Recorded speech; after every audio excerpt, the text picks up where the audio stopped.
आज की कहानी एक ऐसे सीरियल किलर की है जिसके नाम के आगे सीरियल किलर का टैग महज 8 साल की उम्र में ही जुड़ गया था और जिसके नाम पर दुनिया के सबसे कम उम्र के सीरियल किलर होने का रिकॉर्ड दर्ज है। बिहार में एक जगह है बेगूसराय, और इसी बेगूसराय जिला में एक गांव पड़ता है मुसहरी नाम का। इस गांव में एक परिवार रहता था। यह परिवार बहुत गरीब था। उस परिवार में पति पत्नी, उसकी एक दूध पीती बच्ची और एक 7 साल का बेटा था। परिवार के जो मुखिया थे वो दिहाड़ी मजदूर करके किसी तरह अपने परिवार का पेट पालते थे, और उसी परिवार के बगल में ही उनके छोटे भाई का भी परिवार रहता था। तो साल 2006 में उस परिवार में एक अजीब सी घटना हुई। हुआ ये कि उसके छोटे भाई की 6 साल की बच्ची अचानक से गायब हो गई। मगर इस घटना की खबर उन्होंने पुलिस को नहीं दी, पर पूरे गाँव में ये बात फैल गई क्योंकि गाँव के सभी बच्चे आपस में मिलकर खेलते हैं। तो उनमें से एक बच्ची का गायब हो जाना किसी से छुप नहीं सकता था। और गांव में अक्सर ऐसा ही होता है कि पूरा गांव एक दूसरे को जानता है। सिर्फ बड़े शहरों में ही लोग अपने पड़ोसी तक को नहीं जानते हैं। खैर, इसके बाद कुछ वक्त बीता और 6 महीने बाद उसी परिवार की एक 8 महीने की बच्ची भी अचानक से गायब हो गई, और ये बात भी पुलिस तक नहीं जाती है। मगर ये खबर भी गाँव के लोगों के बीच में फैल गई। अब गाँव के लोगों को ये समझ नहीं आ रहा था कि आखिर ये हो क्या रहा है। सिर्फ 6 महीने के अंदर ही गांव के एक ही परिवार के 2 बच्चे गायब हो चुके थे, और अब मुसहरी गांव के लोगों में थोड़ी बहुत दहशत फैलने लगी। इसके बाद सिर्फ 3 महीने ही और बीते और साल 2007 में उस गांव में से एक और 6 महीने की दूध पीती बच्ची भी गायब हो गई। पर इस बार पहली बार ऐसा हुआ कि जो बच्ची गायब हुई वो उस परिवार की थी ही नहीं जिस परिवार के पहले भी 2 बच्चे गायब हो चुके थे, बल्कि वो बच्ची एक दूसरे परिवार की थी। हुआ ये कि जहाँ ये परिवार रहता था, जिसके 2 बच्चे गायब हो चुके थे, उनके पड़ोस में ही चुनचुन देवी नाम की एक औरत रहा करती थी। उसकी एक 6 महीने की बच्ची थी जिसका नाम खुशबू था। तो चुनचुन देवी अपनी बेटी को पास की प्राइमरी स्कूल में खाना खिला रही थी। अचानक से उसे घर का एक काम याद आया, तो वो अपनी बेटी को वहीं स्कूल में ही सुलाकर चली गई। थोड़ी देर बाद जब वो वापस स्कूल में लौटी तो देखा कि खुशबू गायब है। उसके बाद चुनचुन देवी पूरे गाँव में उसे चारों तरफ ढूंढती है, तमाम रिश्तेदारों से भी पूछती है, पर खुशबू का कोई नामो निशान नहीं मिलता है। लास्ट में थक हार कर वो भगवानपुर पुलिस स्टेशन पहुंचती है, जिसके अंडर में ये मुसहरी गांव आता था, और वहां जाकर खुशबू की मिसिंग रिपोर्ट लिखवा देती है। अब ये पहली बार हुआ था कि गांव में किसी बच्चे के गायब होने की रिपोर्ट पुलिस तक पहुंची। इसके बाद गाँव में पुलिस आती है, वो भी खुशबू को इधर उधर ढूंढती है और लोगों से पूछताछ करती है, मगर खुशबू का कुछ पता नहीं चलता है। पर इस पूछताछ के दौरान पुलिस को ये पता चलता है कि इस गांव में पहले भी 2 बच्चे गायब हो चुके हैं, और वो दोनों बच्चे एक ही परिवार के थे। तो पुलिस अब उस परिवार के पास पहुंचती है और खुशबू के बारे में पूछताछ करती है। थोड़ी देर की पूछताछ के बाद वो परिवार अपने 8 साल के बेटे अमरजीत सदा को बुलाते हैं और कहते हैं कि अगर खुशबू के बारे में कोई कुछ बता सकता है तो वो यही है। पुलिस को ये बहुत अजीब लगता है कि आखिर एक 8 साल के बच्चे को सब कुछ कैसे पता होगा, मगर फिर भी पुलिस सोचती है कि चलो क्या पता इस बच्चे के जरिए कोई सुराग मिल जाए। तो अब पुलिस उस 8 साल के बच्चे अमरजीत सदा से पूछती है कि बेटा तुम्हें पता है कि खुशबू कहाँ है? पुलिस वाले का यह सवाल सुनकर वो हंसने लगा। पुलिस ने दोबारा पूछा तो वो फिर हंसते हुए बोला कि हाँ मुझे पता है। अब पुलिस ने पूछा कि अच्छा ये बताओ कि खुशबू कहाँ है? तो वो फिर कुछ नहीं बोला और बस उनके सवालों पर हंसे जा रहा था। जितने भी पुलिस वाले वहाँ थे वो सबकी शक्ल बार बार देखता और हंसता। पुलिस वालों को भी लगा कि शायद वो अपना टाइम इस बच्चे पर खराब कर रहे हैं, क्योंकि उससे खुशबू के बारे में जितनी बार पूछा जाता वो उतनी बार हंसता और हंसता ही रहता। मगर फिर भी पुलिस उससे खुशबू के बारे में पूछती रही कि शायद उन्हें कोई क्लू मिल जाए, कोई सुराग मिल जाए। इसी बीच एक बार अमरजीत बोल पड़ा और कहा कि अगर मुझे बिस्कुट दोगे तो मैं सब बताऊंगा। अमरजीत की यह बात सुनकर पुलिस वाले ने उसके लिए बाहर से एक बिस्कुट का पॉकेट मंगवाया और उसे दिया। बिस्कुट के पॉकेट मिलने के बाद उसने बिस्कुट का पॉकेट खोला और खाने लगा। उसके बाद पुलिस ने फिर पूछा कि अब बताओ कि खुशबू कहाँ है? तो बिस्कुट खाते खाते अमरजीत बोला कि मैंने उसे खपड़ैल से मारकर सुला दिया है। ये बात सुनकर पहले तो पुलिस वालों को लगा कि क्या बोल रहा है। फिर उन्होंने अमरजीत से दोबारा पूछा तो उसने दोबारा भी यही बात बोली। अब पुलिस वालों का भी थोड़ा इंटरेस्ट जगा, तो उन्होंने पूछा कि अच्छा ये बताओ कि तुमने खुशबू को कहाँ सुलाया? तो वो बोला कि चलो मैं वो जगह दिखाता हूँ। इसके बाद अमरजीत पुलिस वालों को अपने साथ लेकर उस प्राइमरी स्कूल से थोड़ी दूर एक सुनसान जगह पर ले गया और वहां पहुंचकर एक झाड़ी की तरफ इशारा करते हुए बोला कि मैंने उसे वहीं सुलाया था। पुलिस उस झाड़ी के पास गई तो वहां एक छोटा सा गड्ढा था और जब पुलिस ने वो घास वगैरह हटाई तो उसमें से खुशबू की लाश निकली।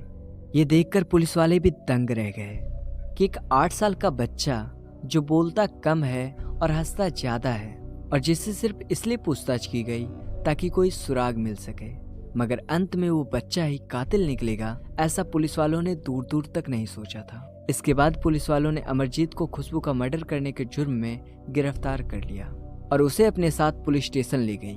मगर अमरजीत अब भी पुलिस स्टेशन और पुलिस वालों को देखकर बस हंसे जा रहा था। शायद उसे कुछ पता ही नहीं था कि ये पुलिस क्या है, ये पुलिस स्टेशन क्या है और कानून क्या है। पुलिस स्टेशन पहुंचने के बाद पुलिस ने अमरजीत से पूछा कि तुमने खुशबू का मर्डर कैसे किया। तो वो बोला कि पहले तो वो प्राइमरी स्कूल से खुशबू को उठाकर गांव के बाहर एक सुनसान खेत में ले गया। फिर वहां जाकर उसने पहले तो खुशबू का गला दबाया और बाद में वहीं खेत में से ही एक ईंट उठाकर उसके सर पर मारा। उसके बाद खुशबू को वहीं एक छोटे से गड्ढे में छुपाकर वहां से भाग गया।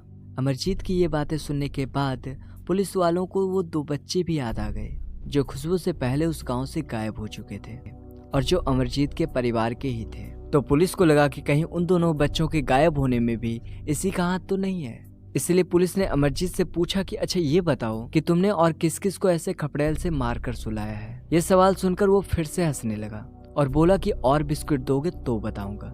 फिर पुलिस वाले ने बिस्किट का एक और पैकेट मंगवाया और उसे दिया। उसके बाद अमरजीत ने 2 और नाम लिए जिनका उसने मर्डर किया था, एक अपनी बहन का और दूसरी अपनी चचेरी बहन का। ये बात सुनते ही पुलिस वालों के पैरों के नीचे से जमीन खिसक गई क्योंकि उनके सामने सिर्फ 8 साल का एक सीरियल किलर बैठा था जो एक के बाद एक मर्डर कर चुका था, जिनमें से 2 मर्डर उसने अपने ही परिवार के लोगों का किया था। उसके बाद पुलिस वालों ने अमरजीत के चाचा और उसके माँ बाप को पुलिस स्टेशन बुलाया और उनसे इस बारे में पूछताछ शुरू की। तो उन्होंने पूरी कहानी सुनाई और कहा कि हाँ, अमरजीत ने आज से तकरीबन 9 महीने पहले 2006 में पहला कत्ल अपने चाचा की 6 साल की लड़की का किया था और उसे भी ठीक खुशबू के जैसे ही गला घोंटकर और पत्थर मारकर मार डाला था। और तब अमरजीत की उम्र सिर्फ 7 साल थी। उन्हें ये भी पता चल गया था कि यह मर्डर अमरजीत ने ही किया है क्योंकि जब उन्होंने अमरजीत से पूछा तो उसने बिना छुपाए सब कुछ बता दिया था। फिर उसके करीब 6 महीने बाद अमरजीत ने अपनी खुद की ही 8 महीने की बहन का भी मर्डर कर दिया था और ये मर्डर भी उसने ठीक वैसे ही किया था और बाद में ये एक्सेप्ट भी कर लिया था कि हाँ, ये मर्डर मैंने ही किया है। उसके बाद पुलिस वालों ने पूछा कि अगर आपको पता था कि ये दोनों मर्डर अमरजीत ने ही किए हैं तो आपने इसकी खबर पुलिस में क्यों नहीं दी। तो अमरजीत के माँ बाप ने बताया कि जब उसने अपनी चाचा की लड़की का मर्डर किया तो हमें लगा कि शायद उसने अनजाने में ही आपसी लड़ाई में उसका मर्डर कर दिया, इसलिए हमने अमरजीत को समझा बुझाकर छोड़ दिया। मगर जब उसने अपनी बहन को मारा तो इसके बाद उन्होंने अमरजीत की खूब पिटाई की। तो वो बोला कि आज के बाद वो ऐसा नहीं करेगा, इसलिए हमने उसे एक बार और माफ कर दिया। और क्योंकि मारने वाला और मरने वाला अपने ही परिवार के थे, इसलिए हमने इसे एक फैमिली मैटर, पारिवारिक मामला समझते हुए पुलिस में इसकी कोई कंप्लेंट नहीं की। पुलिस ने अमरजीत के माँ बाप और चाचा के ये बयान दर्ज कर लिए, मगर अब भी उनके मन में एक सवाल चल रहा था कि आखिर क्यों अमरजीत ने तीनों का मर्डर किया होगा, क्योंकि हर एक मर्डर के पीछे कोई ना कोई मकसद जरूर होता है। तो ये जो 3 मर्डर अमरजीत ने किए उसके पीछे क्या मोटिव था, और इसका जवाब सिर्फ अमरजीत ही दे सकता था। अब पुलिस ने अमरजीत से फिर उसी की भाषा में पूछा कि तुमने इन तीनों बच्चों को जो मारकर सुलाया है वो आखिर क्यों किया। तो वो बोला कि मुझे ऐसा करने में मजा आता है। जब मैं इन्हें दर्द में देखता हूँ, तकलीफ में देखता हूँ तो मुझे बहुत अच्छा लगता है। अमरजीत की ये बात सुनकर पुलिस वालों को लगा कि ये कोई नॉर्मल बच्चा नहीं है और इसकी दिमागी हालत भी ठीक नहीं है। उसके बाद अमरजीत को साइकेट्रिस्ट के पास भेजा गया। उन्होंने अमरजीत के दिमाग की जांच पड़ताल की और काफी स्टडी करने के बाद उन्होंने अपनी रिपोर्ट में बताया कि अमरजीत कंडक्ट डिसऑर्डर नाम की एक दिमागी बीमारी का शिकार है, जिसकी वजह से उसे किसी को तकलीफ में देखने, दर्द में देखने में बहुत खुशी होती है। उसे पता ही नहीं था कि वो किसी का खून कर रहा है, ना तो उसे ये पता था कि किसी की जान लेना क्या है, और ना ही उसने जो किया वो उसकी नज़र में गलत था। और शायद इसलिए ही ना तो वो पुलिस वालों को देखकर घबराया और ना ही पुलिस स्टेशन को देखकर। इन सब के बाद भी अमरजीत को अदालत में पेश किया गया और क्योंकि वो नाबालिग था और उसे जेल में हार्डकोर क्रिमिनल के साथ नहीं रखा जा सकता था, इसलिए उसे बाल सुधार गृह भेज दिया गया। मगर भारतीय कानून के हिसाब से अमरजीत को बाल सुधार गृह में भी 3 साल से ज्यादा नहीं रख सकते थे और 3 साल बाद आखिर उसे यहाँ से भी आजाद कर दिया जाता है। मगर बाद में उसकी दिमागी हालत को देखते हुए ये फैसला किया गया कि जब तक उसकी उम्र 18 साल की नहीं हो जाती तब तक उसे वहीं डॉक्टरों की निगरानी में रखा जाएगा। उसके बाद अमरजीत को बिहार के मुंगेर जिले के बाल सुधार गृह में भेज दिया गया और क्योंकि वो नाबालिग था इसलिए उसके बाद की जानकारी को पब्लिक में डिस्क्लोज नहीं किया गया। मगर अमरजीत का जो जन्म हुआ था वो साल था 1998, तो इस हिसाब से 2016 में उसे वहां से भी आजाद कर दिया गया होगा। आज अमरजीत एक नए नाम के साथ, नई पहचान के साथ एक अनजाने शहर में एक नई जिंदगी जी रहा होगा।